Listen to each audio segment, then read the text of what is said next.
Nero Wolfe, and the Gallery of Lost Composers.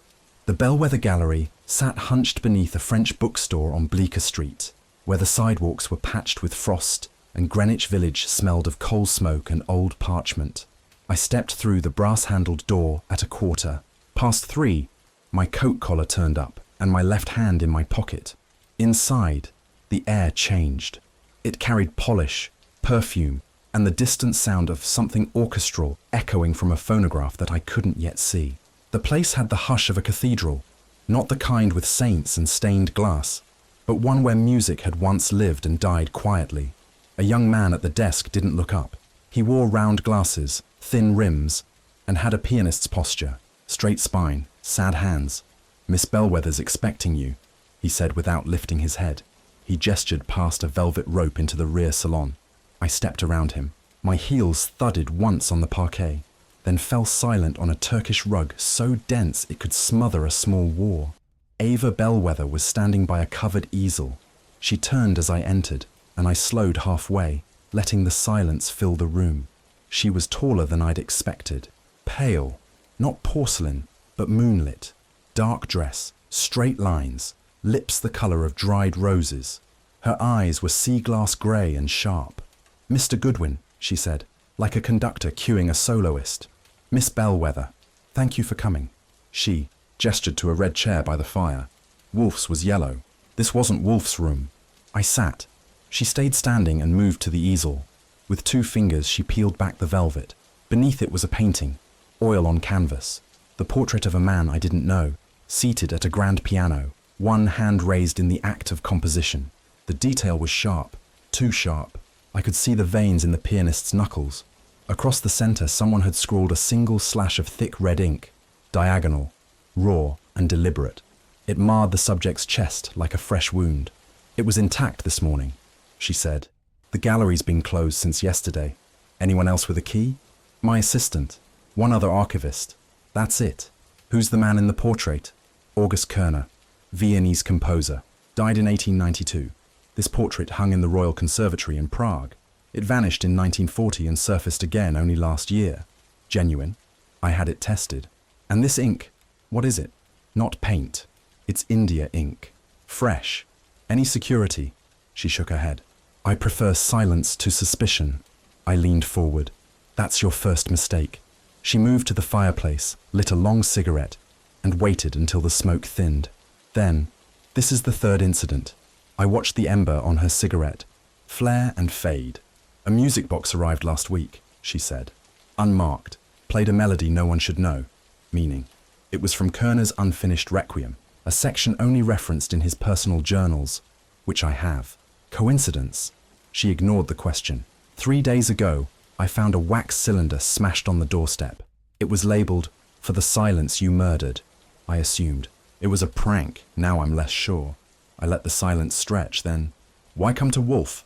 "Because I don't want a police investigation unless someone dies." That's a dangerous line to draw. She turned, exhaling a ribbon of smoke. "I live surrounded by reputations. If news gets out that I'm being threatened over fakes, I lose everything. My patrons vanish, my composers vanish. My gallery becomes a joke. And if the threats are real, they already are. Have you shown anyone else these notes?" She shook her head again. "And this is all connected to Kerner. Not just him. 3 composers. Kerner, Bellagio, Marinelli. All of them have lost works. All of them are represented here. I've curated their legacy, or tampered with it." Her jaw stiffened. "I don't fake. I recover." I stood and walked closer to the portrait. "Who stands to gain if you're discredited?" "Langford Shaw, musicologist, purist. He's called my work romantic forgery. He wants silence over mystery." "Anyone else?" "My assistant, perhaps." Jealousy is easier than ambition. Could be blackmail, could be revenge, could be art with a grudge. I turned toward her. "Tell Wolfe everything, all of it. Originals, provenance records, audio, photos, and Shaw's letters." I was hoping he'd agree first. He won't until he's interested, and he won't be interested until he's insulted. She tilted her head. "Meaning?" "Meaning he needs to believe you've put genius on trial and fed him crumbs. He'll sniff indignation before intrigue." She walked to the red chair and sat, slowly. What does Mr. Wolfe cost? Too much. I have patrons. He also takes payment in curiosities. She raised a brow. Curiosities? One time it was a 16th century map of Ecuador. Another time, a bushel of morella. Cherries? Once a live octopus, don't ask. I'll think of something. I nodded. Do that. And send everything to the brownstone. 1 copy only. Fritz will answer the bell, but he won't open the door. Saul may arrive first. Don't let that bother you. Who's Saul? Our ghost. She smiled faintly. You're an odd agency. Ma'am, I said. We're not an agency. We're a dietary nuisance with a license. I left her there by the fire. The sky was darkening when I returned to the brownstone. Cabs passed like insects under the lamplight. Somewhere on 35th, a man was selling roasted chestnuts. The smell trailed me up the stairs. Fritz answered, but didn't speak. I stepped into the office. Wolfe was seated already, his eyes closed, fingers laced over his stomach. You've taken the case, he said. I have. I won't like it. You will. Why? Because someone thinks they're more clever than Kerner, Bellagio and Wolfe combined. He opened one eye. Show me. I handed him the photo of the painting. He studied it. Not the ink. The hands, the pose, the detail. Too expressive, he muttered. Meaning? No painter who knows music paints hands that dramatic without purpose. Someone has a sense of irony. He stood and slowly, and crossed to the globe. He spun it once, then stopped it with one finger. I want the original, the music, the letter, and the music box, if she still has it. She does. And you? I'm intrigued. He nodded once. Very well. Tell Fritz to prepare halibut. I need fish to think. Fresh? Frozen. I'll be too distracted to taste. When I returned to the brownstone that morning, it was 9:45 and already warm enough for the sidewalks to sweat. I let myself in with the key. Wolfe never admitted he knew I had, handed my coat to the rack and made a silent wager with myself about what mood he'd be in. The orchid rooms were closed. That meant he was either reading the Gazette or stewing over some mental arithmetic. I found him in the office, planted in the yellow chair like a well-fed Buddha glaring at a crossword puzzle. Did you meet with her? He asked without looking up. She lives up to the name. Pale, poised, possibly poisoned. Bah! She thinks someone's after her. They all do. She also thinks 3 long-dead composers are being used as pawns in a vendetta, involving forged manuscripts, lost scores, and art crimes committed for spite, not money. That got his attention. He lowered the paper. Explain. I placed the folder she'd given me on the desk. He ignored it. Kerner, Bellagio, Marinelli, I said. All dead. All previously believed to have left unfinished works. Each one's final composition has recently resurfaced, thanks to Miss Bellwether's Gallery. And each one has, mysteriously, vanished again. From view, at least. Stolen, possibly, or withdrawn, depending on your view of their authenticity. He reached for the folder. As he flipped through the sheets, I crossed to the drinks cabinet. No beer before 11, but I wasn't in a mood to wait. There's more, I said. Go on. She believes these forgeries, or recoveries, depending on which side you land, are a deliberate attack. Not on her, on the composers, on their legacy. She thinks someone is staging a philosophical protest, a symbolic one. That's nonsense. She said you'd say that. She's wrong. I paused. About it being nonsense? No. About me saying it. He flipped a page. The handwriting on this label. It's been stylized. Look here. He held it up. I walked over. The label was a scanned copy of a wax cylinder case, cracked at the edge. Written across it in precise red ink. For the silence you murdered. She says it came with no return address, I added. Of course not. He set it down and pinched the bridge of his nose. Then, are these composers connected? They're all Romantic period. They all died young. They all wrote in Latin and German. And they all had pieces that were lost or left unfinished. He looked toward the windows. Is Langford Shaw involved? Yes. Ah, I take it you're familiar. I once read a paper of his on polyphonic fraud in the Renaissance. Pedantic, bright, cruel. He claims Bellwether's artifacts are forgeries, that she's running a circus. She may be, but someone's trying to set the tent on fire. Wolfe, close the folder. We must begin. Excellent. I'll call Saul. No, I waited. You'll go. Where? The gallery. Again. Interview the staff, the assistant, the archivist. Get their backgrounds, tastes, politics. Should I ask about their favourite soup while I'm at it? He ignored me. Then find Langford Shore. Where? Somewhere. Unpleasant. You enjoying this? No. He closed his eyes. I'm hungry. Fritz entered 5 minutes later with breakfast. Eggs, smoked trout, rye toast. Wolfe ate in silence while I made calls. By 11, I had names. The assistant, Maria Stein, age 24, graduate of Radcliffe, specialty in early romantic chamber music. The archivist, Edmund Voss, age 61, Swiss, former conservator for the Vienna Chamber Library. The gallery owner's patron, Imogen Wexley, widow, art collector, resides on Riverside. Drive in a limestone fortress with no listed phone number. I left the brownstone at noon. The city was heavy with steam and saxophones. I reached the gallery at past and was met by the same young man with the round glasses. I need to speak with the assistant, I said. She's working, he said. I'm not, I replied. A moment later, Maria Stein appeared. Short, blunt hair, eyes like pale glass behind tortoiseshell rims. Miss Stein, I said. I'm here on behalf of Mr. Wolfe, I gathered. Mind talking? I'd rather not. Wonderful. I followed her to the back, where she'd set up a table covered in manuscripts, ribbon-bound folders, and handwritten notes. You were here the night before the painting was defaced? Yes. Did you see it that morning? No. Who? Opened the gallery. Edmund Voss. And did he report anything unusual? He doesn't report anything. He glares. Any reason someone might want to harm Miss Bellwether? She looked up. Half the music world resents her. Why? She believes too hard. She makes people nervous. It's easier to attack her than to argue. And Shaw loathes her. Personally, professionally, philosophically, maybe romantically. Once, did they? Almost. He called her brilliant, then a blasphemer.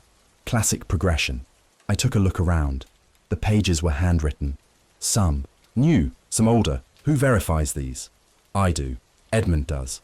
Sometimes Bellwether sends them to a lab in Munich. Any come back false? She hesitated. Yes. Which one? Bellagio's quartet. Was it pulled? No. She exhibited it anyway. I nodded. Where's Shaw now? No idea. He doesn't list an address. Lectures sometimes. Avoids interviews. Refuses mail. I tipped my hat.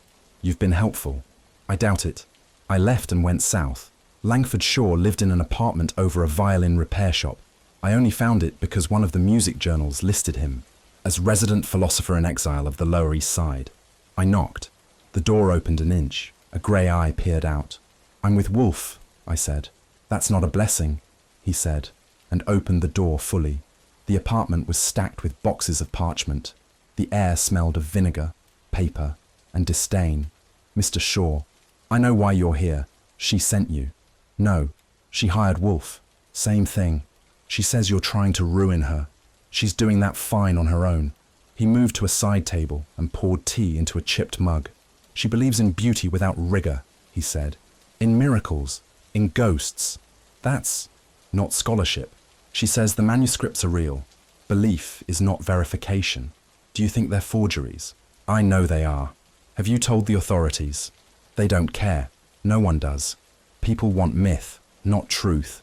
You wrote her a letter, called her a murderer of silence. I did. Dramatic. Truth always is. Did you send the wax cylinder? No. The music box? No. The ink? No. Would you? He turned. No. Would you lie about it? Not to you. I nodded. He returned to his chair and sat, folding his arms. Do you think she's in danger? She's always been in danger. Of herself. That ended the interview. I returned to the brownstone by 5. Wolfe was reading a treatise on rare orchids and sipping beer. I handed him my notes. He read them while I refilled his glass. Maria Stein is competent, he said after a moment. Yes. Voss? Unknown. Reserved. Old. Shaw? Pained. Proud. Possibly right. Wolfe placed the papers aside. We proceed. With pressure. He stood and walked to the window. We ask the city why it wants to forget its composers. Then we find the one who refuses to forget. And we press. I open my notebook. Press where? He smiled. Where it hurts. Always where it hurts. The Bellwether Gallery looked different by night. The shadows stretched longer. The walls breathed slower. Whatever pretense of sunlight and civilization it wore in the day peeled off after dusk, leaving behind something quieter, older, and closer to honest. Inside, a low hum vibrated through the floorboards. It wasn't the radiator. It was music, if you could call it that. Dissonant chords looped in stuttering echoes, as though someone had taught a ghost to play the organ and left it unsupervised. I stepped into the exhibit hall. There were maybe 30 people milling about, a sea of black coats, cigarette holders, and pearl earrings pretending they didn't hear the jarring distortions from the overhead speakers. The music was part of the exhibit, I'd been told. Recordings attributed to the lost works of Marinelli and Körner. They'd been processed, supposedly to echo the composer's decay. Processed was one word for it. Artistic sadism was another. I found Maria Stein near the back, half hidden behind a wine tray and a wall of framed press clippings. She wore a loose-cut navy dress, her arms folded, eyes scanning the crowd like a schoolteacher at a dance. I approached. "Evening," I said. She didn't flinch. "Still working. Always. Care to introduce me to the bitter pianist?" She smiled. "Barely. He's over by the sculpture. Grey suit. Hair like a dying palm tree." I thanked her and made my way across the room. The bitter pianist had a name. Roland Devereux. He'd once played with the Chicago Philharmonic and had the hands to prove it. Long, slender, trembling slightly from old injuries or new grievances. He stood in front of a bronze figure twisting out of a broken cello, sipping something brown and flat. "Mr. Devereux?" I asked. He didn't answer, just turned his head. Slow, suspicious. I held out a card. "Archie Goodwin. I work with Nero Wolfe." "No, thank you. I'm not selling insurance." "Worse. You used to play Bellagio's Fantasia, correct?" Before it vanished. Vanished? Withdrawn, quietly, after she realized it wasn't his. Meaning forged? Meaning stolen from something real, then dressed in rags. "You're sure?" I knew his phrasing. His hands. That piece was a lie. "Did you tell Bellwether?" She already knew. And sure. He smiled at that. Bitter. Predictable. He called it necrophilia. "Is that what this is to you? A grave-robbing gallery?" He took another sip. "No. It's a stage for forgotten gods. The trouble is, gods rot too." I left him staring at the sculpture and wandered toward the sound installation. Near the corner of the room, 4 speakers sat in a circle, each playing a different instrument's part of Marinelli's missing quartet. The distortion was intentional. Each part faded, in and out, rising and falling like a tide of grief. It wasn't beautiful, but it was clever. Across from me stood a woman I didn't recognize. Tall, fur-trimmed collar, lace gloves, and a cane she didn't need. Her lipstick was older than I was. I'd found the aging patroness, Imogen Wexley. She turned to me before I could speak. "You're from the Wolfe operation." "Yes, I knew your step. It has the posture of a nuisance. I was told you have too much money and too many opinions." She smiled. "And you're here to collect both?" "I'm here to understand what's going on." She gestured toward the speakers. "Ghosts. That's your opinion?" "No, that's her opinion. Bellwether is trying to resurrect ghosts. Some want to help, some want to haunt. And you, I pay for the seance." "Why?" "I'm old. When you're old, you spend money to hear echoes. It's a form of prayer. Do you believe the manuscripts are real?" "I believe she believes." "Is that enough?" "It's more than most men offer." She looked toward the gallery doors. "Do you see that man leaving?" I followed her gaze. A tall figure, genderless in a long black coat, hands in red gloves, was slipping quietly out the side entrance. No one else seemed to notice. "Recognize him?" I asked. "No, but I've seen him twice now. Never speaks. Always leaves before the lights go up." "Anything else?" "Just the gloves. Red leather. Too polished for this crowd." I moved quickly, but by the time I reached the door, he was gone. Outside, the street was empty. A faint chill clung to the cobblestones. No cars idled. No footsteps echoed. Back inside, I returned to Maria. "Red gloves," I said. She frowned. "He's been here before." "He?" "I think so. Never speaks. Always wears the same coat. Does Bellwether know?" "She notices everything." She just doesn't always say it. I nodded. Thanks. She didn't ask for anything in return. I lingered another 20 minutes, pretending to study the exhibits while watching the crowd. The music looped again, this time slightly slower, the cello bleeding longer into the silence between notes. When I finally left, the air outside had turned colder. Back at the brownstone, I let myself in. Fritz was cleaning up from dinner. I passed through the kitchen to the office. Wolfe sat in his yellow chair, a book open on his lap. He looked up once, closed the book. Well, 3 interviews, 2 suspects, 1 ghost. Elaborate. Roland Devereux says Bellagio's piece was a fake, played it himself, claims it was pulled after someone figured it out. Bitterness level, concert grade, motivation. He hates what she's doing, says she knew. Does he profit? No, but he bleeds. That counts. Who else? Imogen. Wexley. Funds the gallery, claims she likes to hear echoes, sees the gallery as a shrine. She believes Bellwether? She believes Bellwether believes. Humph. And then there's our mystery man, leaves every exhibit early, wears red gloves, tall, vanishes before I can tail him. Describe him. Tall, pale, red gloves. That's all I have. Red gloves, Wolfe repeated.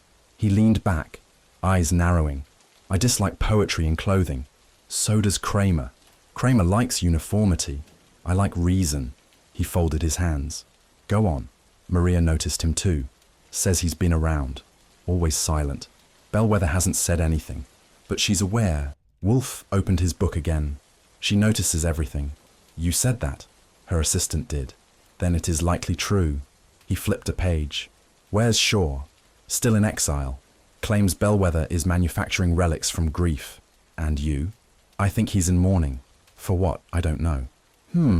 Fritz entered with a tray. Lamb stew, bread, a glass of red wine. Wolfe took it without speaking. As he chewed, he gestured toward the folder on the desk. I want a list of all attendees at that exhibit. Not public. No. I'll ask Maria. Ask Saul. Quietly. I want discretion. Understood. And you, Mr. Goodwin? Yes? Tomorrow you'll attend the gallery again. Incognito. Must I wear red gloves? No. But bring a sharper knife. Figurative or literal? He didn't answer. Outside, the city started to rain. The kind of thin, whispering rain that erases footprints and memory. I watched it from the window a while before turning in. Somewhere, in the dark, a man in red gloves walked alone, leaving no sound behind. The phone rang at 7. I was already dressed, halfway through a piece of rye toast that Fritz had buttered with surgical precision. I answered. Goodwin. It was Bellwether. Her voice was thinner than usual, and brittle. Yes. Maria's dead. I didn't move. How? At the gallery. They found her at the piano. I'm on my way. The gallery sat in silence even from outside. No reporters yet. Just one black car with a Manhattan precinct decal and a uniform at the door, pretending the world hadn't shifted. Inside, the cold was sharper than usual. It clung to the stone floor like guilt. Maria Stein lay slumped at the Steinway in the main salon. Her wrists were cleanly cut, both resting on the keys. The blood had dripped methodically like punctuation. Her right hand was curled into a loose cord, as if she'd tried to finish something. There was a single razor blade on the lid, polished, deliberate.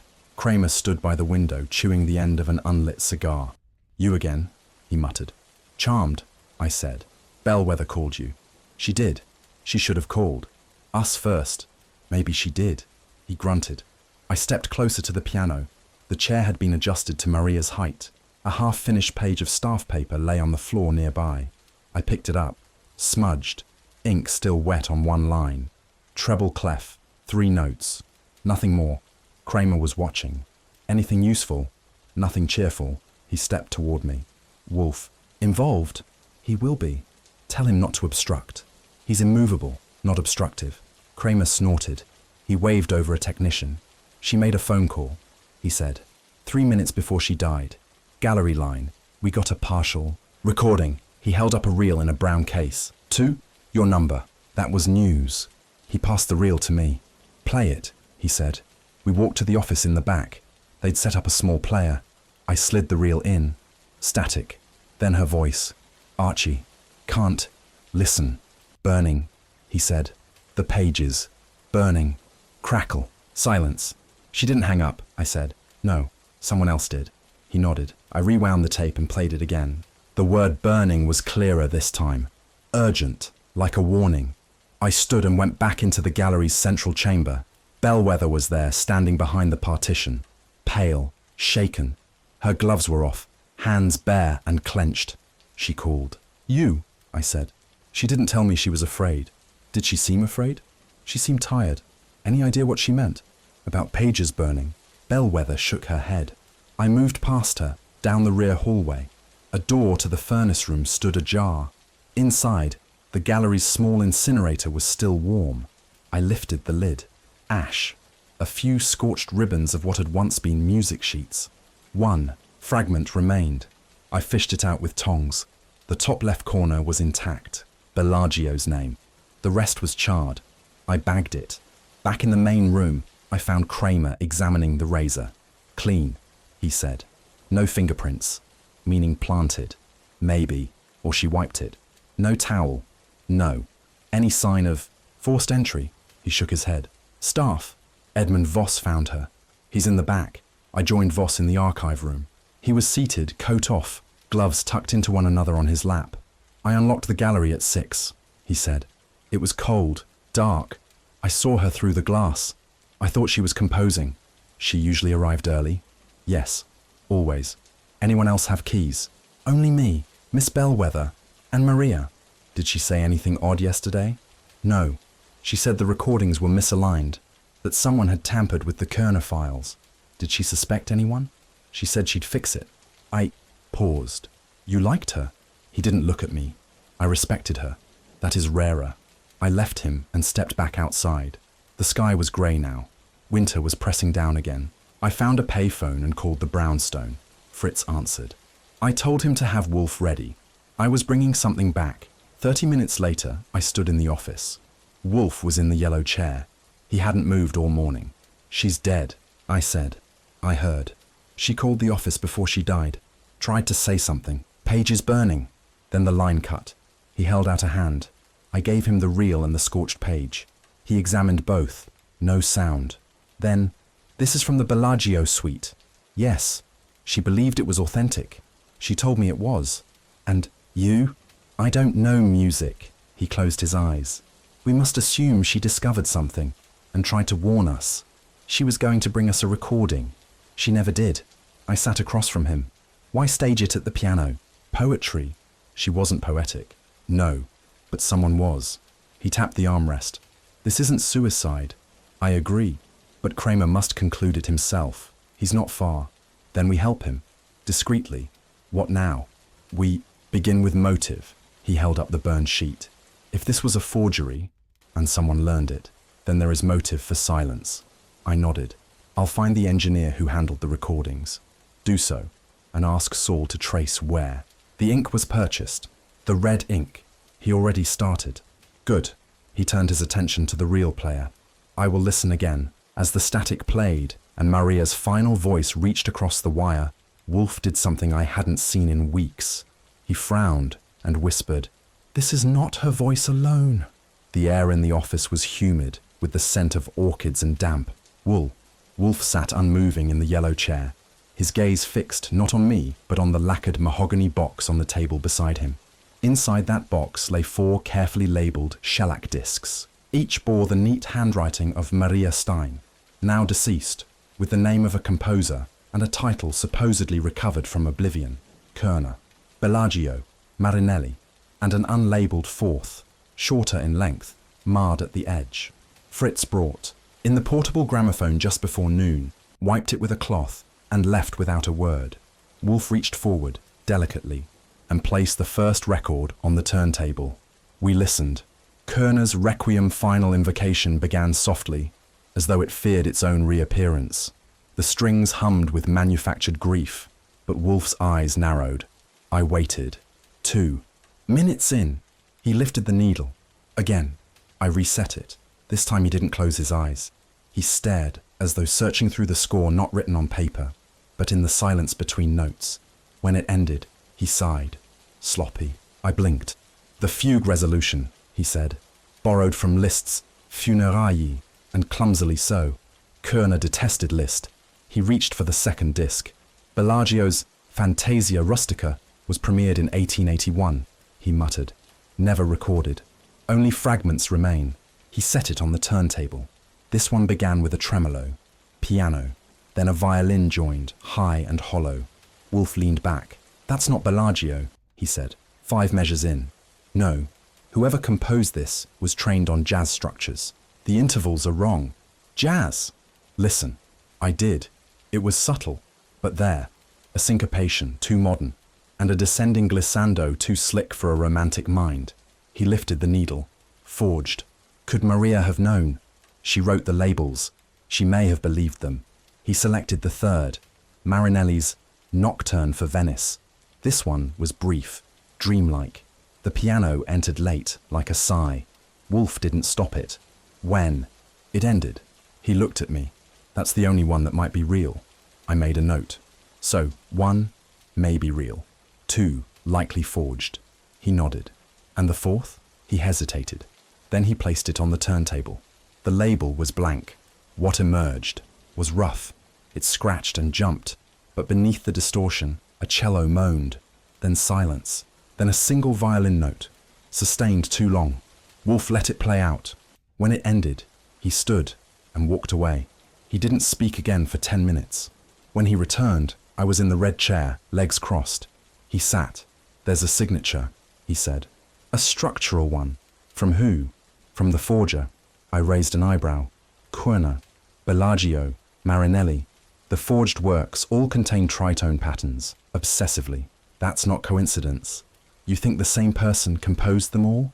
I think someone with too much time and an ear for mimicry did. And motive? Let us consider that. He closed his eyes again. Who benefits if these works are accepted as real? Bellwether, the gallery, perhaps. But someone insured them. I paused. Right. I stood, walked to the filing cabinet, and pulled out the papers Bellwether had provided. The insurance declaration was under a clipping. I read it again. Policy issued by Casterbridge Fidelity Trust. Dated 4 months ago. Insured value, $280,000. I flipped the page, then froze. What? The underwriter's signature is George R. Stein. Wolfe didn't react. Stein? Maria's father. He opened his eyes. Still alive? Yes. Runs their underwriting division. Where? Hudson Street. Phone. I reached for the receiver and dialed. After 4 rings, a secretary answered. I gave my name, held the line. Then a man's voice came on. Crisp. Clipped. This is Stein. Mr. Stein. My name is Archie Goodwin. I'm calling on behalf of Nero Wolfe. A pause. Yes? We're looking into a matter that may intersect with your firm's business. I've heard. You knew your daughter was involved. Another. Pause. I don't mix family and business. She was murdered. I read the papers. Cold. Steel-plated. Did you issue the policy yourself? I approved it. Why? Because I was told the manuscripts were genuine. By Bellwether and my daughter. Did you verify? No, but I trusted Maria. And now? I'm listening. I gave him Wolfe's number and ended the call. Wolfe didn't move. He spoke softly. Grief, pride, and fraud. You think he forged them? No, but he insured them. That means he had access and motive to conceal flaws. Could Maria have discovered something? Yes, and paid for it. I returned to the desk and picked up the burned page again. What about the signature? No watermark, Wolfe said. Then, someone printed that sheet from a lithograph. Where? We must find out. Saul? Yes. And Ori. Sent him to every print house that services Greenwich Village. I made the calls. By 5, Saul had reported back.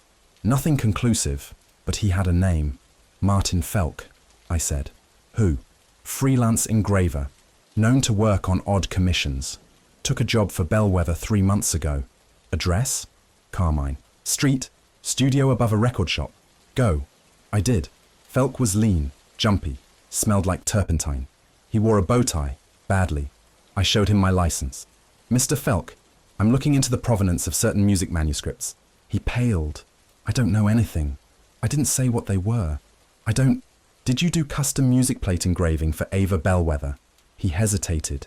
She said it was restoration. Was it? He shook his head. It was composition. She gave me samples to mimic. Handwriting. Style. Notation quirks. Did Maria know? She came once, looked at the proofs, asked who had written them. I told her. She left angry. And the originals? There were none. I thanked him and left. Back at the brownstone, Wolfe was finishing dinner. Fritz cleared the tray. I relayed the details. Wolfe leaned back. Then she knew. Yes. And she threatened to expose it.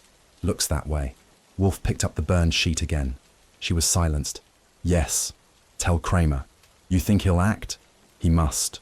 Or we will. Langford Shaw lived 2 floors above a violin repair shop on the edge of Mulberry Street. The building leaned slightly east, as though bowing to something long gone. The hallway smelled of paper, old smoke, and varnish. When I knocked, I half expected to hear a cello scream. The door opened an inch, just enough for one grey eye and part of a mouth. Goodwin. Shaw. He didn't ask how I knew where. He lived. He didn't ask who sent me. He just opened the door wider and stepped back. I entered. His studio was a strange hybrid, part archive, part ruin. The walls were lined with cracked shelves, bowing under the weight of manuscripts and framed portraits of long-dead composers, each grim enough to pass for a funeral portrait. The desk was stacked in perfect disorder. Inks, nibs, ruled staves, razor blades, parchment. The windows were covered in sheer curtains, yellowed with age. He gestured to a worn leather chair. I sat. You came to hear a confession, he said, not looking at me.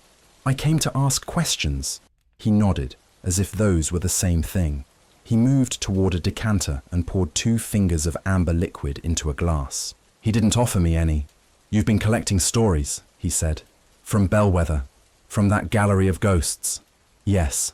You want the truth. That's right. He turned. Then take this down. Genius doesn't survive. It's mutilated, canonized, sold. I didn't answer. Bellwether doesn't recover music. She consecrates myths, with a priest's devotion and a gravedigger's tools. But not yours. No, not mine. Because yours are real? He finally met my eye. Because I'm not afraid to lose them. I waited. He set the glass down. You want to know if I forged them? I want to know what you know. He laughed. It wasn't pleasant. I know that Kerner died with 6 bars of his Requiem unfinished. I know Bellagio's Final Fantasia burned with his cousin's villa in Trieste. I know Marinelli's Venice suite was probably a hoax from the start. But you didn't forge them. I didn't need to. He moved to a cabinet at the far end, pulled open a drawer, took out a thick folder. Do you know what this is? No. He handed it to me. Restoration notes. I wrote them. Over 10 years. Every bar. Every variation I found. Every suspected theft. I sent them to Bellwether. She used them. I flipped through the pages. Hundreds of them. Annotated in red, green, and blue ink. She used them, I said. But didn't tell you. She told me enough. She asked me to let it die. What did you do? I locked it away. Then why give it to me? He hesitated. I buried my reputation to protect the composers. Now she's buried the composers to protect her reputation. You think she forged the manuscripts? No. Then who? I don't know. He walked to the far wall and pressed his palm against the paneling. A soft click. A segment opened, revealing a vault, not larger than a wardrobe. Inside, boxes, small, flat, labeled in black script. May I? He nodded. I opened the top box. Inside, a set of blank certificates, styled to match late 19th century publishers, all bearing antique logos, paper textures, even faux ink blotting. Unused. Perfect. Who printed these? I don't know. Who delivered them? No. One. They were waiting. When she sent back my notes, why keep them? Because they're proof. Of what? That belief can be built from nothing. He stepped back. You'll take them. I nodded. And the inks? Cabinet, bottom left. I checked. Bottles of antique ink. Real ones. Next to them, modern recreations. A perfect match. Some half used, some unopened. You think Maria knew? She suspected. Did she say anything? She stopped writing to me. I stood. Thank you. He looked tired. Or emptied. Before I left, I asked one more question. Do you know who bought the scores? No. Any idea? Someone with money. Someone who loves music more than truth.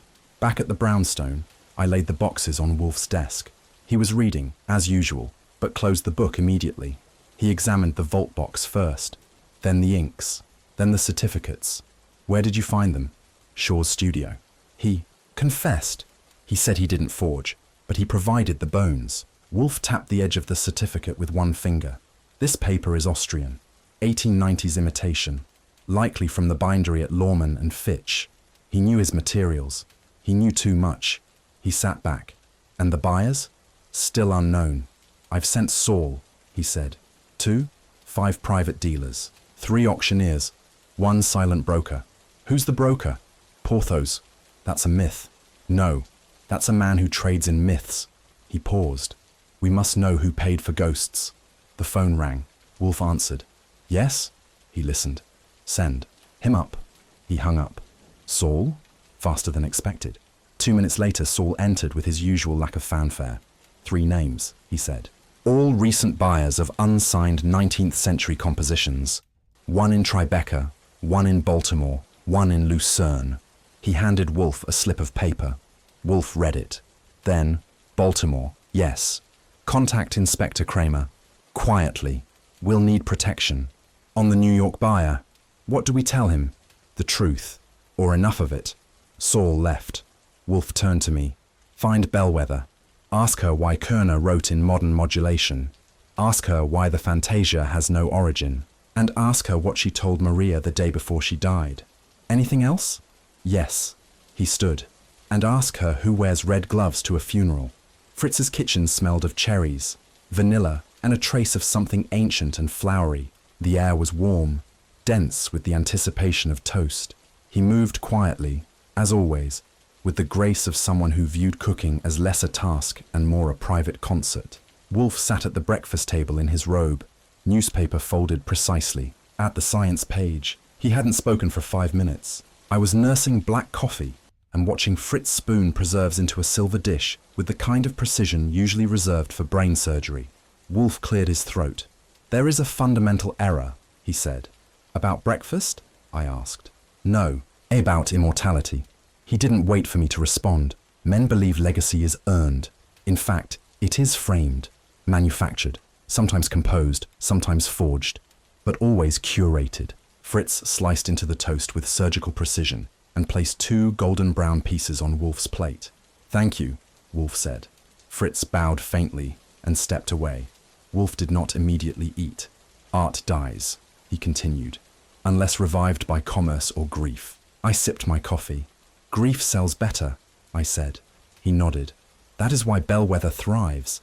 She offers resurrection to composers, to collectors, and now perhaps to murderers. I leaned back. Maria didn't die for a manuscript. No, but she died in its shadow. He finally bit into the toast.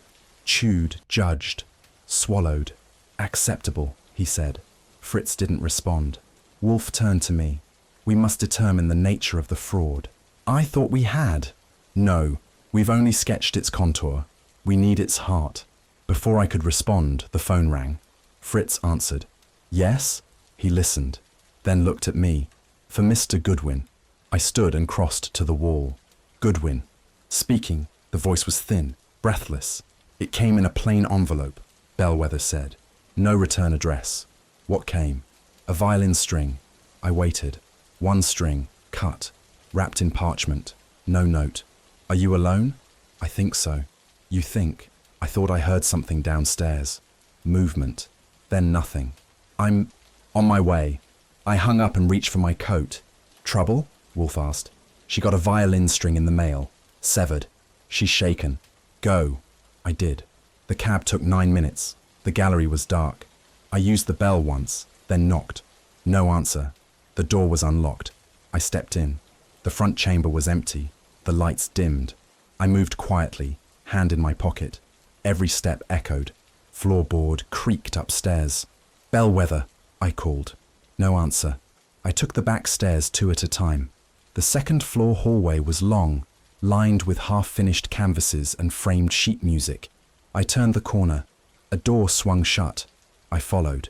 The back office was empty, window open. She stood near the center, pale, trembling, clutching the wrapped string in one hand. You all right? She nodded, barely. Who was it? I don't know. What did you hear? Footsteps. Fast. Down the hall. Then out the window. Did you see them? I think so. She stepped forward and handed me the string, wrapped in parchment, old, lined with ink markings. Not music, measurements. One word scribbled in red pencil. Ossia. An alternate passage. A variation. Sure? I asked. She nodded. I think so. I crossed to the window and looked down. Fire escape. Empty. I scanned the alley. A shadow disappeared behind a dumpster. I ran, down the stairs, out the door, into the alley. I caught a glimpse. Tall figure, long coat, scarf. No red gloves. Sure! I called. He didn't turn. I picked up speed. He reached the far end, turned left. By the time I rounded the corner, he was gone. I stood a moment, chest tight, breath steaming in the cold, then returned. Bellwether was seated, on a red stool, hands still shaking. He came in, she said. Watched me, didn't speak, just dropped it on the desk. Then, ran. What did he want? I don't know. I glanced again at the parchment. Ossia, a passage that can replace another. Maybe it's a threat, I said, or a signature. Back at the brownstone, I laid the parchment on Wolfe's desk. He examined it, then turned to the dictionary. Ossia, he muttered. A musical alternative, frequently more difficult, often discarded. Symbolic? Perhaps, or literal. Perhaps the forgery has an ossia. A second version? A shadow. He folded the parchment carefully. Sure? Bellwether thinks so. Did he speak? No. Wolfe reached for the phone. Saul, he said when the line connected. Find Langford Shaw. Don't confront. Follow. He hung up, then reached again for his toast. Cold, he said. Fritz entered with a fresh tray. Wolfe eyed the replacement. Bit. He closed his eyes. This, he said, is tolerable. I sat across from him. Why a violin string? I asked. Symbolism. Intimate, fragile, also lethal. Strangled. No, threatened. Shaw is not a murderer, yet. You're sure? He's a composer. Not all composers are harmless. No, Wolfe said. But most are theatrical. He sipped his beer. And grief-stricken men write in metaphor. He opened his drawer, took out a page, and handed it to me. What's this? A note Bellwether sent us. 3 weeks ago, before any of this began. I read a short message, 4 lines. I have found the last passage. It doesn't match the others. It bleeds. Prepare, Mr. Wolfe. You never mentioned this, I said. I wanted confirmation. Of what? That. She understood the danger. I folded the note. She knew more than she told us. Always. I stood. Where to now? Nowhere. Then, wait for Saul. And Bellwether. Wolfe's eyes narrowed. She must be asked, carefully, what she saw in that. Last passage. And sure, watch him. Why? Because if he forged nothing. Yes? He may try to destroy everything. The fog had settled in thick ribbons across Washington Square by the time I caught sight of him. Langford Shaw. No longer the ascetic composer skulking in academic gloom. He moved with urgency now. Coat flaring, scarf twisted tight, a pair of red gloves clutched in his left hand. He hadn't seen me yet. I kept 2 paces behind, stepping light through the mist. Shaw crossed Mercer, ducked through a narrow alley, and turned into a boarded service lane behind an abandoned theatre. That's where I called his name. Shaw. He froze, half turned, then ran. The man wasn't fast, but desperation makes up for a lot. He pushed past crates, caught 1 foot on a rusted pipe and stumbled. I closed the distance and grabbed his shoulder. He twisted, elbowed back. Clumsy. But I held firm. Easy, I said. Unless you want another performance. I'm not here for applause. He sagged. His breath was visible in the cold. His face pale and streaked with something more than sweat. I wasn't running from you, he said. Could have fooled me. I was... He swallowed. I thought you were him. Who? The man I warned her about. The one she never believed in. I pulled him back into the alcove. Talk. He looked up. She got the violin string, didn't she? Yes. Then you know. Not enough. He leaned against the wall. I didn't send it. I came to intercept whoever did. You saw someone? No, but I know what's happening. I folded my arms. Then talk fast. He nodded. You think this is about forgery. It is. It's bigger. It's about control, about erasure. Go on. Bellwether was being used. By whom? A foundation, Shell, operates under 3 names: Trinity Editions, Veritas Archives, and the Murrow Fellowship. It buys up obscure musical manuscripts, commissions restoration, then disappears the originals. All that remains are the edited versions, copyrighted, sealed, controlled. Where do you come in? I wrote the first reconstruction. For Kerner? Yes, years ago. I thought it was harmless, academic, but they used it. They? I don't know their names, but I traced the transfers. Payments routed through Zurich, offices empty, mailboxes only. And Maria, she found discrepancies, receipts in the gallery ledger for items never catalogued, payments to ghost names. She brought it to Bellwether. Bellwether brushed her off. Because she was in on it? Because she was scared. I watched him. Why the string? He hesitated. It's a symbol. In Mahler's letters, a severed violin string represented a lie unresolved. They used it once before, on a professor in Vienna.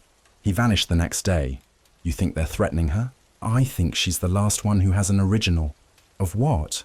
I don't know. He looked down. I came to take it from her. Take it? Before they do. Before she ends up like Maria. I stared. You broke in? Yes. To save her? Yes. Do you always rescue women by running out the window? He flinched. She screamed. I panicked. I thought the man in gloves was already there. What man? I don't know his name, but I've seen him twice. Once in the archive of Bellagio's estate. Once in Paris, outside a conservatory that was burned a week later. Always red gloves. Always silent. And what does he want? Whatever she has. We stood in silence. Then I asked, why come to us now? He met my eyes. Because I can't stop this alone. And because I think Wolfe already knows. Back. At the brownstone, Wolfe was waiting. He didn't rise as we entered, but his gaze sharpened. Shaw sat in the red chair, his gloves still in hand. Wolfe nodded. Speak. Shaw did. Everything. Wolfe didn't interrupt. Not once. When it ended, he poured beer into his glass and sipped. You have made 3 errors, he said. Shaw stiffened.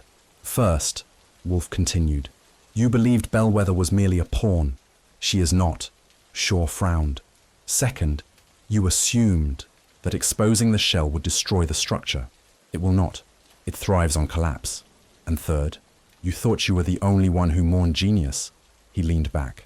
I mourn it too. But mourning is not justice. He pointed to the red gloves. Why do you carry them? Shaw blinked. I found them. In the alley. After I fled. You kept them. Yes. May I? Shaw handed them over. Wolfe studied them. European cut. Stitching from Turin. Blood. On the inside seam. Blood. Yes. He handed them to me. Send them to Saul. Quietly. I left the room. When I returned, Wolfe was staring at a blank page on his blotter. Red gloves, he said. A coded warning. Or a mark. Either. Way, our forger is not alone. Shaw sat still. You must tell Bellwether, he said. No, Wolfe replied. You must. Shaw swallowed. She won't listen. She will if you tell her the truth. I did. No, Wolfe said. You told her a story. Now give her the facts. Shaw stood. Then what? Then we see who tries to stop you. The rain came down in sheets as I stepped out of the cab onto West 67th. The Bellwether Gallery loomed ahead, lights off, shutters drawn, the entrance still lined with yesterday's soggy press clippings taped to the glass. Inside, the bitter pianist was waiting. Roland Devereux. He had a studio on the 2nd floor, 2 cracked windows, a grand piano with 3 chipped keys, and a bottle of vermouth tucked beside the bench like a sleeping dog. He didn't rise when I entered, just let his fingers wander across the ivory, playing something in a minor that didn't quite resolve. I thought you'd come sooner, he said. I like to be fashionably late to confessions. He didn't smile. I didn't kill her. Then, talk. He stopped playing. She was blackmailing someone. Who? I don't know. That's thin, Devereux. But I know it wasn't sure. I stepped closer. Explain. He turned on the bench, resting one elbow on the lid. She found a manuscript.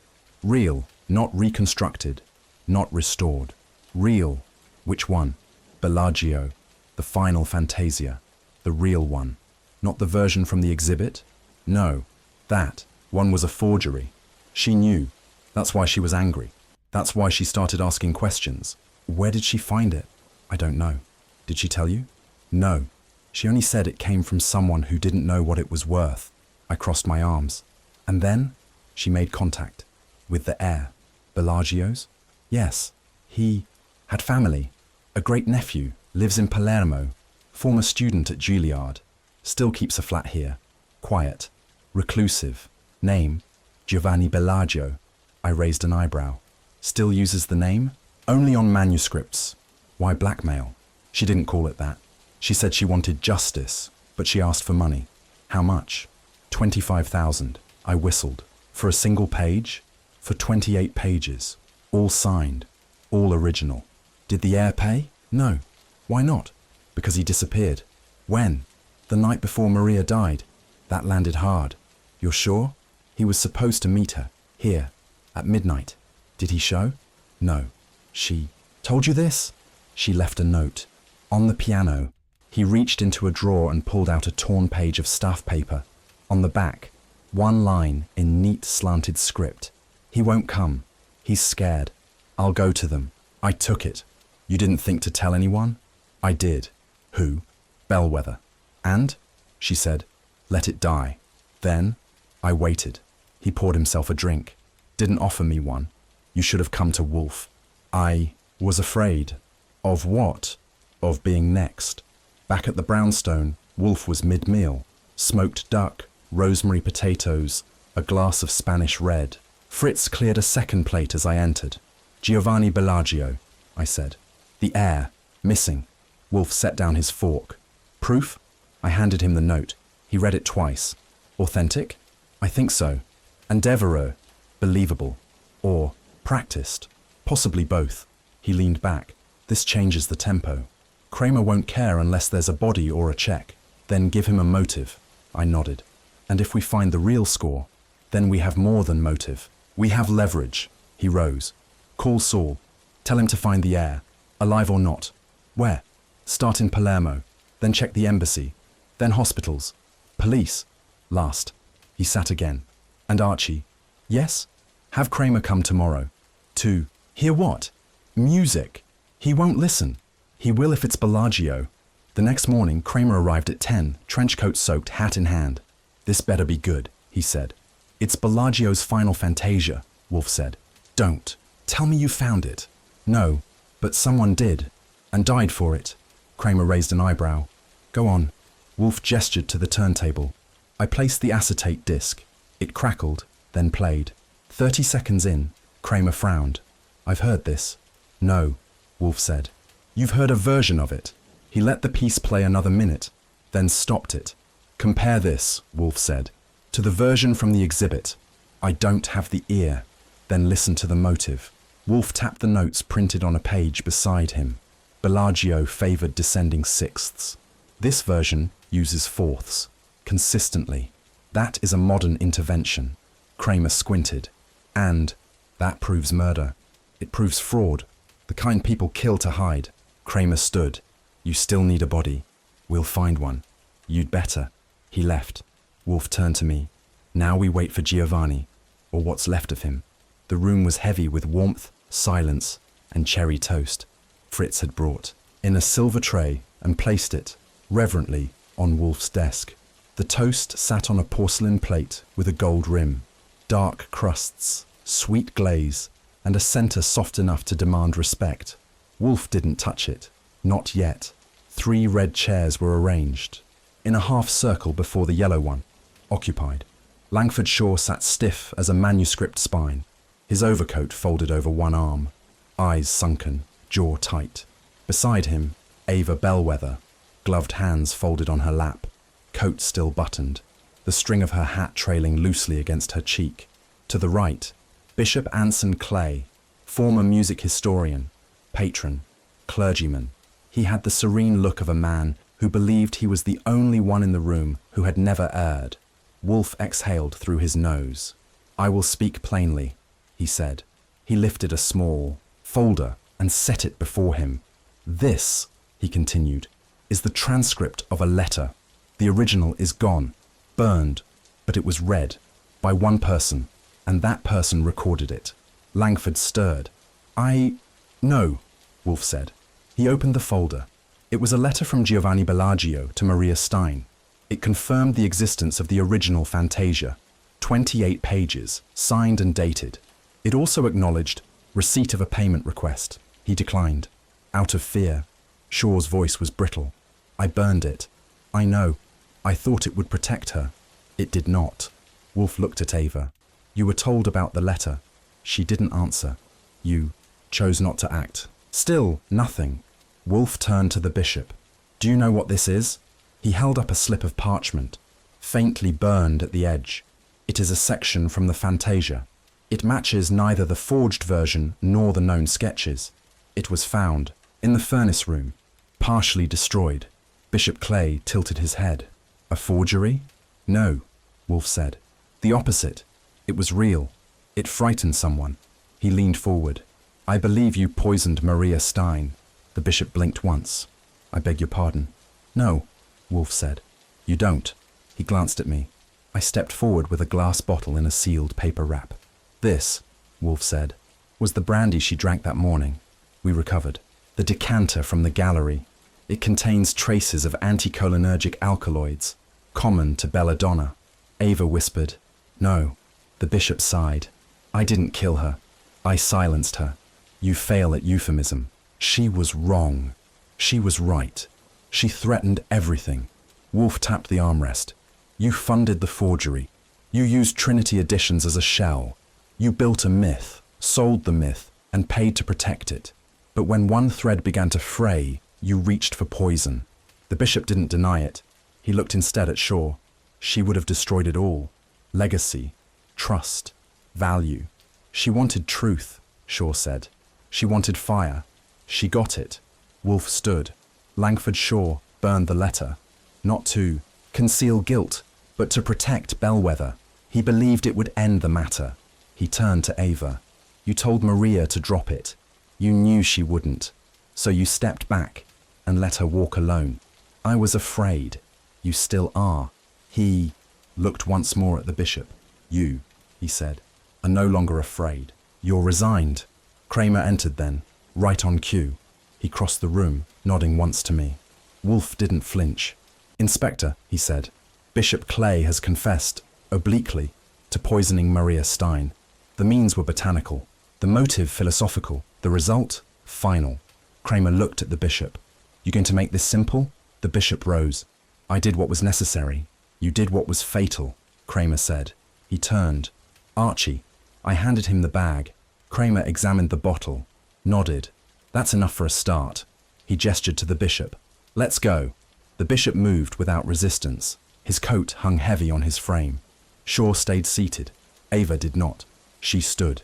"Is it over?" "No," Wolfe said. She looked at him. "Then what remains?" He gestured to the plate. "Cherry toast." Fritz entered silently. Wolfe sat. He picked up the toast, examined the glaze, and bit. He chewed, slowly, then nodded. "Acceptable," he said. And only then, did the room exhale. The morning had a strange stillness to it. No distant clang of delivery trucks, no clatter from the street. Even the radiator in Wolfe's office seemed to hum a little softer than usual, as if the old brownstone knew something delicate was about to settle in. Fritz entered bearing a covered silver tray, his steps soundless across the rug. He lifted the lid to reveal a breakfast more ceremonial than practical. Fresh cherry toast, glistening with preserves that caught the morning sun. Wolfe, already seated in his yellow chair, glanced up but did not reach for it. His eyes were half closed, the way they were when he wanted to appear indifferent, but was in fact thinking at full throttle. Archie sat in his usual red chair, notebook closed. For once, he didn't have anything snappy to say. The silence broke when the doorbell buzzed. Once, sharply, Fritz paused, uncertain. "I'll get it," Archie muttered, rising.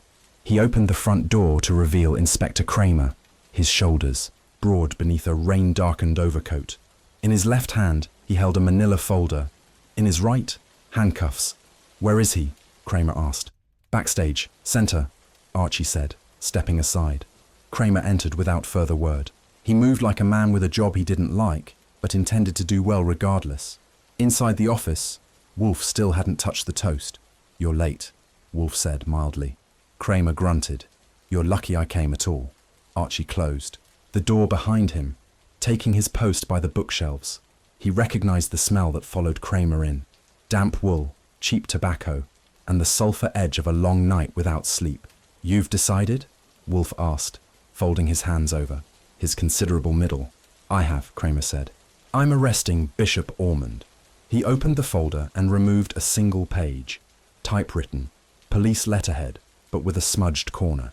"Based on witness statements, the confession of Langford Shaw, and Panzer's report, we have motive, our means, an opportunity. The bishop poisoned the brandy." "Poison is such a vulgar instrument," Wolfe murmured. Archie knew that was as close to approval as Wolfe would offer. He noticed Wolfe's eyes flick toward the cherry toast, but still he didn't reach. "Where is he?" Kramer asked. "Saul is escorting him now," Wolfe replied. "I felt it wise to prevent dramatics." As if on cue, the doorbell rang again, this time with a gentler tone. Archie let them in. Saul Panzer stood at the threshold, hat in hand, coat dry despite the weather. Behind him, Bishop Ormond, pale, composed, but no longer lofty. "I came of my own will," the bishop said. "There's no need for handcuffs." Kramer stepped forward. "There is when it comes to murder." The bishop bowed his head and extended his wrists. Kramer snapped the cuffs on with quiet efficiency. No gloating. "I take no pleasure in this," the bishop said. "Then you should have drunk the brandy yourself," Kramer replied. Archie watched as the bishop was led out. Saul gave a slight nod to Wolfe, "All done," and followed them down the hall. Silence returned. Fritz appeared at the edge of the doorway, unsure if this was a moment for retreat or refreshment. Wolfe finally picked up a slice of cherry toast. He took a bite, chewed, and closed his eyes. "Tolerable," he said. Fritz bowed and withdrew. Archie leaned back. "You knew it would be him." "I suspected," Wolfe replied. "Langford Shaw is a liar, but not an ambitious one. Ava Bellwether lacked the motive. But the bishop had access, authority, and an aversion to scandal." Archie nodded. "The legacy of the composers. It mattered more to him than truth." "Precisely." Wolfe took another bite. "To some, beauty is holy. To others, it is ammunition." There was a knock. Wolfe raised his eyebrows. Archie answered. Ava Bellwether stood in the vestibule, rain clinging to her coat. She carried a leather portfolio, the same one Wolfe had once dismissed as artistic vanity. Now, it looked heavier. "I just came to say thank you," she said. "The manuscripts are complete again. Even the missing prelude, it's all here." Wolfe gestured to the red chair across from him. She declined with a shake of her head. "I don't expect forgiveness," she said. "Not from you, not from myself. But you were right. Legacy can be a blade." She held out a small wrapped package. "Linen bound, tied with gold thread. A token," she said. "Saffron, Persian, uncut. I thought Fritz might find it amusing." Wolfe did not touch it. Archie stepped forward and took it from her hands. "He'll be thrilled," Archie said. "He's been on the warpath about the supermarket threads lately." Ava smiled. It didn't quite reach her eyes. "I'll go," she said. "I'm done with ghosts." She turned and left. Archie watched her descend the stairs. Slow, deliberate, but steady. Back inside, Wolfe sighed. He reached for the saffron, unwrapped the linen, and examined the golden threads inside. "Genuine," he said. "A pity it arrived post-mortem." Archie blinked. "She's not dead." "No, but the part that composed, perhaps." They sat in silence for a long moment. Outside, the fog thickened over Manhattan. The sound of church bells faint through the windows. Archie picked up his notebook again, but he didn't open it. Some stories didn't need writing, just remembering. Kramer stood by the hall radiator, his coat still damp with Manhattan sleet, his glare heavy as a wet brick. The bishop, wrists free but fate-bound, sat between the red guest chairs, his gloves neatly folded on his lap. I'll say it once, Kramer growled. I don't need this damn circus. You've handed me motive, not murder. Wolfe didn't flinch. Inspector, we seldom find a motive floating freely without anchor to action. And I haven't offered mere sentiment. I've offered sequence. Kramer's mustache twitched. He turned toward the bishop. You hear that? He's quoting the dictionary again. The bishop remained stoic, his hands folded. His eyes, once soft from pulpit light, now carried the glassy sheen of a man cornered by his own scripture. I acted, he said quietly, but not in malice. Archie, standing with arms crossed near the bookcase, let the silence settle. The bishop's voice had the faint resonance of an empty chapel, low, reverent, hollowed. I received word, the bishop continued, that certain works would be exposed as fabrications, not just forgeries, but twisted things, pieces stitched from dead men's drafts and modern mischief. And you saw that as moral collapse, Wolfe said. I saw it as desecration, the bishop replied. To deceive the devout, music as relic, turned blasphemy, Kramer scoffed. So you slipped poison into brandy for the sake of salvation. The bishop turned to him, lips tight. The boy was a peddler of fraud. He knew nothing of art, only profit. I warned him to stop, and when he didn't? Archie asked. I visited him, alone. I told him what he was doing, and what would happen if it continued. Wolfe leaned back slightly, fingers steepled. You brought the brandy, Wolfe said. Yes. And you drank with him. The bishop shook his head. I let him pour. I drank nothing. Kramer stepped forward. That's convenient. You're telling me a man commits suicide by unknowingly drinking poisoned liquor you brought to his room, and you didn't touch a drop? I brought the bottle, yes, but I left it. I didn't expect him to open it that night. Wolfe shifted, his bulk barely moving, but the room tightening all the same. You didn't leave it, he said, voice like a blade tip. You removed the seal. You recorked it with a waxed plug. The bishop faltered, just slightly. His eyes darted to Wolfe, then down to his gloves. Archie caught the tremor. Wax plugs, not common knowledge. How do you know that's what was found? Kramer turned, eyebrows up. You just gave yourself away. The bishop exhaled, long and slow. Then let it be on record. I took the soul of a lie from the hands of a fool. Kramer raised a brow. That's poetic. It's justice. Wolfe tilted his head. It is vengeance, cloaked in righteousness, but vengeance nonetheless. A knock interrupted the moment. Fritz entered, bearing a tray. I apologize, he said softly, but the toast is at its ideal texture. 3 slices, deep red with cherries, steam rising gently, were placed with surgical grace onto a platter by Wolfe's elbow. Kramer shook. His head. You're serving snacks during a murder confession. I do not call this a snack, Wolfe replied. It is cherry toast, a precision of warmth, softness, and bite. Archie smirked. I warned you, Kramer. Nothing stops this man's appetite. Wolfe gestured toward the bishop. Even guilt does not benefit from neglecting hunger. The bishop did not speak. His eyes were fixed on the tray, as if the crimson hue of the cherries reminded him of something once sacred, now spoiled. Fritz stepped back silently. The toast remained untouched. Wolfe picked up a slice, regarded it, and took a bite. I have heard sermons less deliberate than this toast, he said, chewing. Kramer crossed his arms. What now? Now, Wolfe said, after swallowing. You, make your arrest. The bishop stood, gathering his gloves. I will not resist. Good, Kramer replied, because I didn't bring backup. As the inspector led the bishop out, Archie moved to the window. Snow was beginning to fall again. Soft, steady, covering the street with fresh silence. You think he regrets it? Archie asked. Wolfe dabbed his lips with a linen napkin. He regrets the necessity, not the act. And you? I regret that men mistake legacy for ownership, Wolfe said. They believe preserving history means burying truth. Archie watched a cab pull away, its tires carving temporary lines in the slush. He killed for beauty, Archie muttered. Or thought he did. No, Wolfe replied. He killed for fear. Beauty was the alibi. Archie glanced back. And what's your alibi this time? Wolfe looked to the toast. This, he said, is almost edible. The following morning, Silence ruled the brownstone like a polite monarch. Fritz padded softly about the kitchen, the smell of saffron and butter weaving upward in golden threads.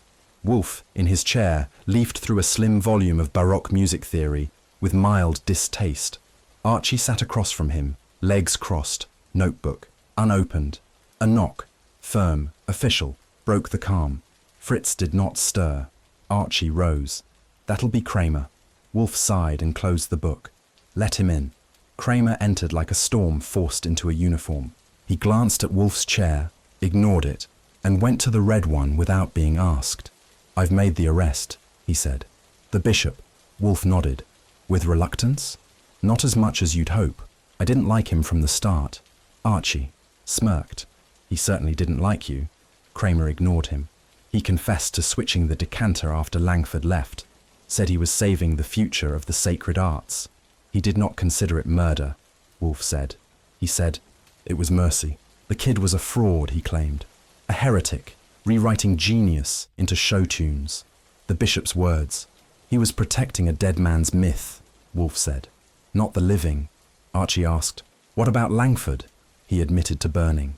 "The page. I'll charge him with obstruction. That's it." Wolfe leaned forward slightly. "You'll find he has a long habit of destroying what he can't control." Kramer's mustache twitched. "He was broken before this started. He was never whole." A moment passed. "I assume you'll want to gloat," Kramer said. Wolfe shook his head. "I'm merely hungry." Fritz entered, bearing a silver tray. Upon it, 2 slices of cherry toast, delicately browned, glistening with ruby jam. Wolfe's eyebrows lifted a fraction. "Fritz, your composition pleases me." Fritz allowed himself the ghost of a smile. "The saffron. Yes, it sings." Kramer grunted and stood. "You'll testify if needed?" "If summoned," Wolfe said, already biting. Archie escorted him out, then returned to find Wolfe dabbing his lips. "You accepted the jar," Archie said. Wolfe raised an eyebrow. "Ava's gift. It was saffron, not sentiment. She seemed to think it was both." Wolfe didn't answer. Archie sat and picked up his notebook. "You know, I keep thinking about that furnace." "The assistant?" Wolfe asked. "No, the music. Those fake pages. Those counterpoints that didn't ring true. It's like someone was rewriting memory." Wolfe tilted his head. "Legacy is an echo. What we burn and what remains." Archie frowned. Ava said something funny. She said composers don't die. They just go out of tune. Wolfe closed his eyes. "Then let us pray this one." Ends in silence. Outside, snow fell in long, unbroken lines. Manhattan moved on, but inside the brownstone, time held its breath. Wolfe reached again for the toast. Archie turned a page, and the last note of vengeance faded, not with triumph, but with restraint. The Manhattan morning was brittle with cold, and full of echo. Beneath it, West 79th Street seemed quieter than usual, as if the cold had laid a silencing hand over the city's breath. I pulled my coat closer and adjusted the brim of my hat. Across the street, the Bellwether Galleries. Windows were dark. The sign on the door read, "Closed, indefinitely." Inside, Ava Bellwether stood in the gallery's main room. Gone were the golden sconces, the imported rugs, the polished baby grand. What remained were faint outlines on the walls, dust shadows where frames once hung, and an emptiness that felt deliberately carved. She didn't look up when I entered. "You're late," she said, eyes fixed on a bare nail protruding from the plaster. "But that hardly matters now." "I'd say it matters more than ever," I replied. "It's not every day someone shutters a gallery worth half a brownstone." "It's not worth that anymore," she said. "Not after this. Not after what it became." I glanced around. The place smelled of wood polish and old sheet music.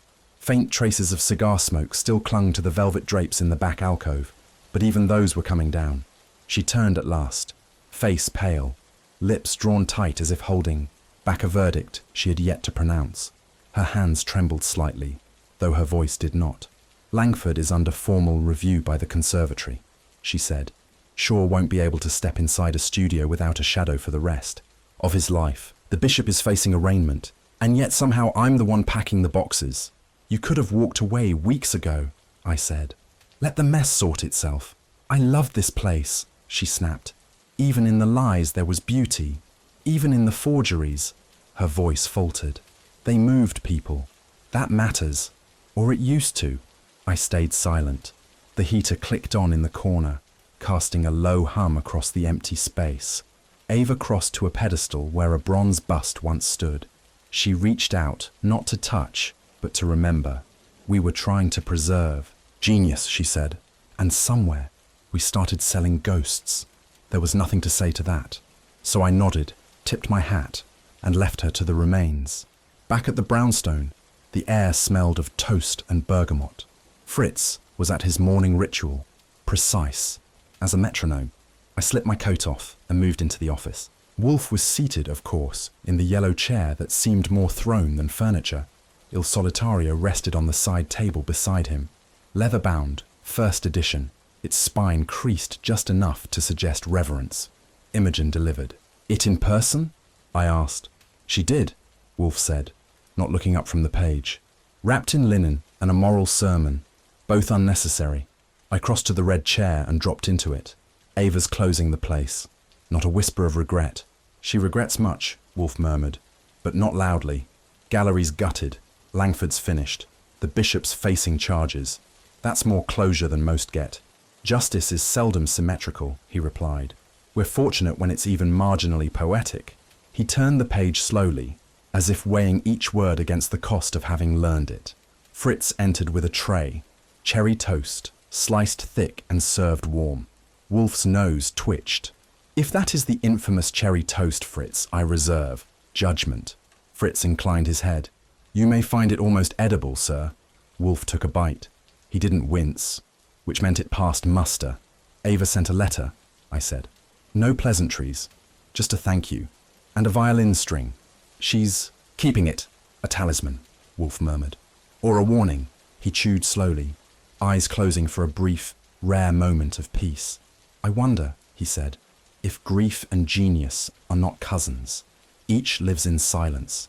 Each makes demands that unmake the man. Archie returned to the brownstone, just after noon, shrugging off his coat and scarf as he handed both to the hall tree. The air inside held the faintest aroma of cloves and toast, Fritz's subtle midday flair.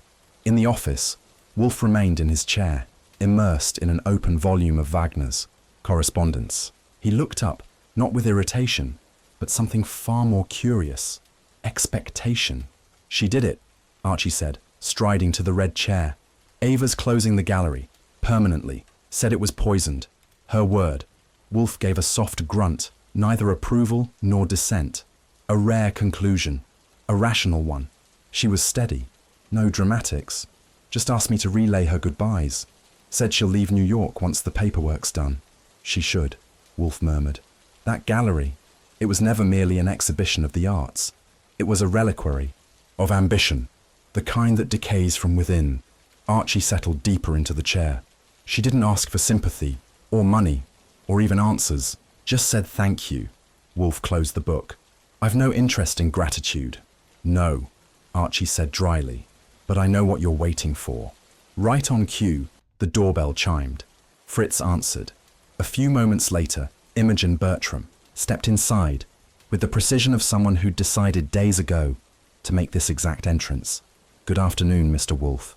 Her voice was dry as pressed lavender. Wolfe inclined his head. You are expected. She removed her gloves as, if handling parchment, her eyes skimmed the room, pausing on nothing and everything. The globe, the orchids, Archie. I will not bore you with pretenses, she began. The painting I gave Miss Bellwether as part of my early support was forged. So was the so-called final sonata. You've confirmed it, and I've confirmed it with the dealer in Vienna. You regret it? Wolfe asked. I regret the illusion, Imogen said. Not the support, but I've brought what was promised. From her handbag, she produced a velvet-wrapped parcel. Fritz, appearing in that uncanny way he had, took it with solemn care and placed it on Wolfe's desk. Wolfe unwrapped the layers with careful fingers. A leather-bound volume emerged, nearly unmarred by time, its spine embossed in gold. Il Solitario, prima edizione. Wolfe's fingers hovered above it, then withdrew. A first edition, he said, softly. The one printed in Milan, 1882. Imogen nodded. There are only 7 known copies. I have 4, Wolfe said. Then now you have 5, she answered. There was no trace of arrogance in her tone, only finality. Archie blinked. May I ask, why that volume? Imogen's mouth curved. Because it is the only payment he would not refuse, and because it is real. There was a pause, not awkward, not heavy, just full. Then Wolfe gestured with one hand. Fritz. From the hall came the scent first, dark cherries and browned butter, then the tray. Fritz carried it like an offering and placed it with reverence on Wolfe's desk. 4 slices of cherry toast, delicately plated, garnished with curls of lemon zest. Imogen smiled faintly. A tribute? A closure, Wolfe said. Archie raised his brows. You gonna eat that, sir? Wolfe picked up a slice, observed it, and bit. His chewing was deliberate, thoughtful. When he swallowed, he said, almost edible. Fritz bowed slightly, unoffended. Archie reached for his own. Imogen stood, retrieving her gloves. Goodbye, gentlemen. For what it's worth, truth was more tolerable than I feared. Wolfe nodded once. She left as she had come, composed, unflinching. The silence that followed was soft as cotton. Archie exhaled. You know, I was expecting more fireworks. There are none left to light, Wolfe said. Only ashes. He turned the volume gently, letting the gold letters catch the lamplight. Outside, the city pushed on, horns, heels, and hurried footsteps echoing beyond the brownstone's thick windows. But inside, time eased. Wolfe set the book aside. His fingertips brushed the velvet cover once more, as if weighing the sum of its worth, not in francs or dollars, but in legacy. Then he leaned back and closed his eyes. Archie, chewing the final bite of cherry toast, said, That's it then. Gallery's dead. Ava's gone. The heiress paid in parchment. Case closed. Wolfe's lids opened a fraction. Case is close, but the matter, that rarely does. Archie smirked. All right, Socrates. What's left of the matter? Wolfe reached for his beer, took a sip, and replaced it precisely on the coaster. Art, fraud, genius, madness. The ingredients remain. The flavors persist. That toast. Still in your teeth? Archie asked. Wolfe waved a dismissive hand. You'll permit me, he said. One indulgence of speech. Archie gave a low bow from the red chair. Be my guest. Wolfe's voice, when it came, held no pomp, only weight. Legacy, he said, is not built on genius, nor endurance. It is constructed, stone by stone, from what others believe, of us, after we've departed. That gallery was not a house of music. It was a mausoleum of illusions. Miss Bellwether, for all her poise, chased memory more than melody. Shaw chased immortality in forgery. The bishop, his faith tangled in fear, tried to preserve order by poisoning chaos. Even Imogen, with her money and her motives, handed me a book, not for what it is, but for what I believe it to be. Archie considered that, then said, But you still took the toast. Wolfe gave a rare smile. Because that, Mr. Goodwin, is real. Fritz returned, clearing the tray in silence. He paused before exiting. Shall I bring the carafe, sir? No, Wolfe said. We are finished. Fritz inclined his head and departed. Archie rose, stretched, and walked to the windows. Outside, the winter sunlight was already fading. Shadows stretched across the brownstone walls like the tails of notes unfinished. You know, he said, for a case full of composers, hardly anyone left whistling. Wolfe grunted. I never trusted whistling. I'll try humming then. There was a brief pause. Archie turned back, more serious now. You think it'll happen again? Someone else forging dead geniuses, selling ghosts to collectors with too much money and too little sense. It never stopped, Wolfe said. Only shifted tempo. Archie nodded, slipping on his overcoat. Well, if ghosts start leaving calling cards, you know where I'll be. At the Flamingo with Lily Rowan, Wolfe said flatly. Archie grinned. Only if she's buying the drinks. Wolfe returned to his book, not dismissing him, merely drifting, as he often did, into solitude by degrees. As Archie moved toward the front hall, he paused, one hand on the doorknob. Hey, Wolfe! Wolfe didn't look up. What do you call music written in silence? Wolfe turned a page. Grief, he said. Archie stepped out. the door closing softly behind him. The brownstone fell still, lamplight painting warm puddles on leather and oak. The orchids stood quiet sentinel. The fire in the hearth sighed low, and Wolfe, with a finger resting in the spine of Il Solitario, did not smile. But neither did he frown. He simply sat, among echoes. Morning sifted through, the brownstone blinds in gentle gold. The clink of porcelain and the whisper of linen signalled Fritz's arrival, precise as always. A tray in hand, he entered the office with measured steps and placed it on Wolfe's desk. Cherry toast, unmistakable in aroma and crimson gleam, lay beside a folded napkin, a silver butter knife gleaming beside it. Wolfe barely shifted. Eyes still on the open book before him, he murmured, "Thank you, Fritz." Fritz gave the briefest bow. "Baked this morning, sir. The preserves are Hungarian." Wolfe made no immediate move. The book remained open. The air, thick with toast and quiet thought. Archie, entering behind him, took his red chair and slouched into it with a groan that was part performance, part honesty. "I swear," he said, "I'm going to start sending invoices to ghosts. Collecting payment in fog and regrets." Wolfe looked up. "The gallery is closed. Miss Bellwether has relocated. The matter is resolved." Archie scoffed. "And we've been paid in saffron, a book, and admiration. Very lucrative." Wolfe reached for the toast, examined it with his usual ceremony, then bit into it. A pause. He chewed. "Well?" Archie asked. "Almost edible." Archie nodded. "Progress." Fritz, clearing the tray's excess items, did not smile, but the corners of his eyes creased slightly. Then he disappeared as quietly as he'd come. Archie leaned forward, elbows on knees. "You ever think about retirement?" "No." "Really? Not even once?" "I find the notion of retirement offensive." "Sure, because being sedentary, judgmental, and impossible to please is a radical change." Wolfe said nothing. He reached again for the toast, but this time paused, knife in hand, and looked at the butter. "This is not Fritz's usual," he said. Archie peered at the small white dish. "Maybe we're out." "We are never out." He tasted it, then frowned slightly. "Imported. Irish. Too soft. Wholly unnecessary." Archie chuckled. "We're doomed."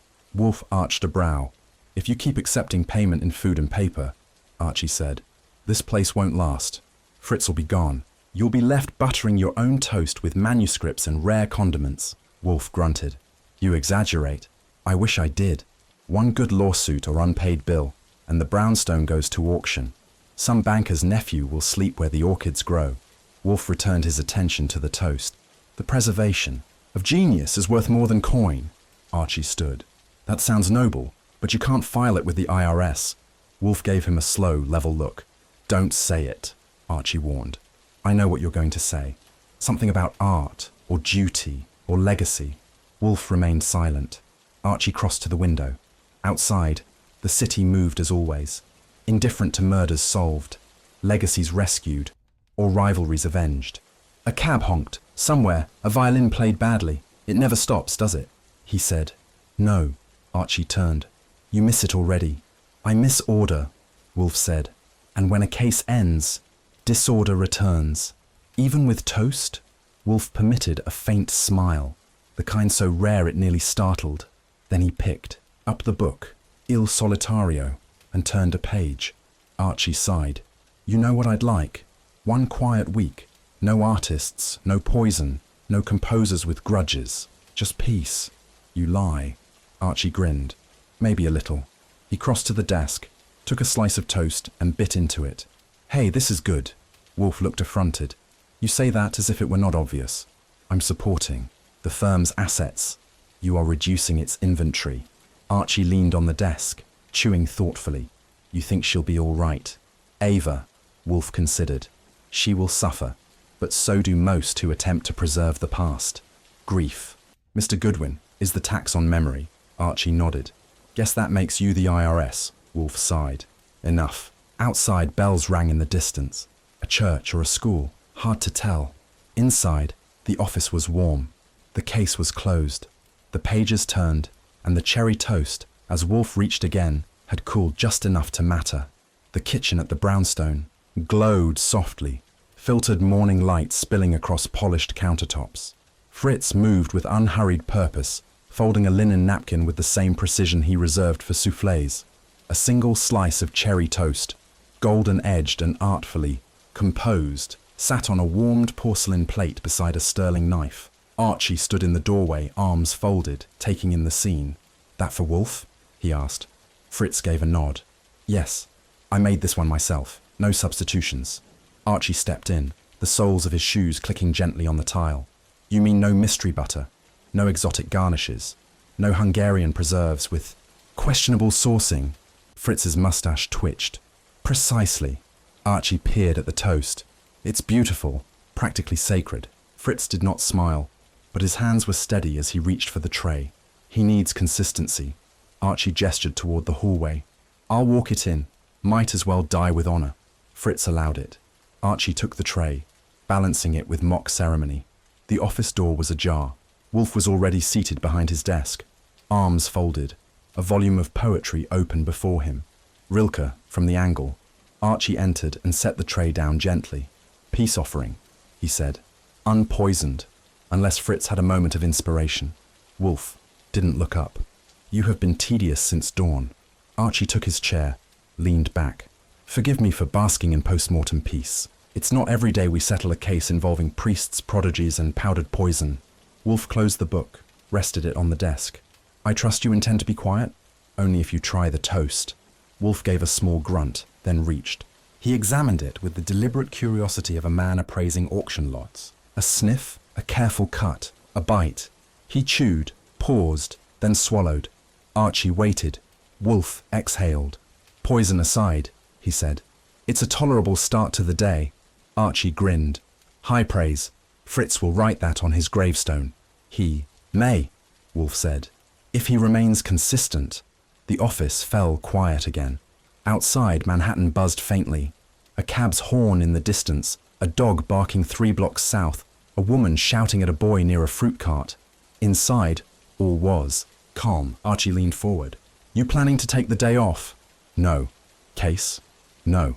"Then why the early toast?" Wolfe folded his napkin neatly beside the empty plate. "To remind myself that the end of one puzzle does not preclude the beginning of another." Archie tapped his fingers on the arm of the red chair. "You think something's coming?" Wolfe didn't answer. Instead, he reached for the Rilke again, reopened the page, and let his eyes settle. Archie stood. "All right, I'm off to the corner. For coffee. Real coffee. Not that Turkish tar you pretend is civilized." Wolfe didn't protest. He merely turned the page. Archie hesitated at the door. "Hey," he said. Wolfe looked up, only slightly. "I know you don't like sentiment, but that toast meant something." Wolfe regarded him for a long breath, then let it mean what? "It must," he said. Archie nodded once, then left. And in the quiet that followed, the smell of cherry still hung in the air, warm, faint, and final.